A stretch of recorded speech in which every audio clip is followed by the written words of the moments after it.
All in one Subhashini వ్లాగ్స్కి స్వాగతం. ఈరోజు ఏం చూపించబోతున్నానంటే కుడుములు ఎలా చేయాలి అనేది అందరికీ తెలిసే ఉంటుంది. కాకపోతే ఒకసారి నేను ఎలా చేస్తాననేది చూపించబోతున్నాను. ఇదిగో బియ్యం పిండి తీసుకున్నాను, ఒక చిటికెడు యాలక పొడి వేసుకున్నాను. దీనిలోకి ఇదిగో పచ్చిశనగపప్పు నానబెట్టుకున్నాను అనమాట. వీటిని యాడ్ చేసుకున్నాము.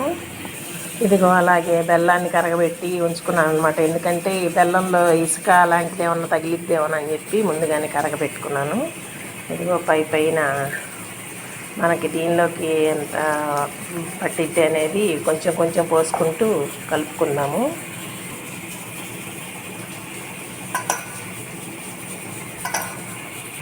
ఇలా బాగా జిగురు వచ్చేలాగా పిసికి ముద్ద చేసుకున్నాము.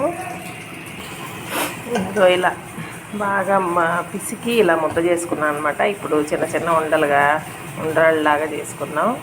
ఉండ్రాళ్ళలాగా కొన్ని, అప్పచ్చుల్లాగా కొన్ని చేసి గణపతికి పెడతాము. గణపతికి ఎంతో ప్రీతికరమైన కదా ఈ ఉండ్రాళ్ళు, కుడుములు.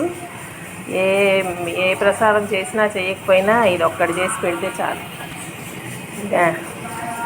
ఇదొక్కటి చేసి పెడితే చాలు అని మన అమ్మమ్మలు నానమ్మలు అనేవాళ్ళు కదా వెనకటి నుంచి. అలా ఇలా ఇడ్లీ ప్లేట్లకి కొంచెం నెయ్యి రాసేసి వీటిలో పెట్టుకుందాం. ఇప్పుడు ఇదిగోండి గాయస్, కుడుములు ఇలా చేసేసి మనం ఇడ్లీ పాత్రలో పెట్టుకున్నామంటే అయిపోద్ది అనమాట. ఇప్పుడు ఇడ్లీ పాత్రలో పెట్టుకుందాం.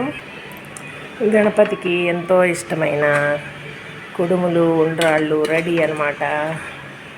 ఉడికించుకుందాం. ఒక 20 minutes అలా పడుతుంది అనమాట ఇవి ఉడకటానికి.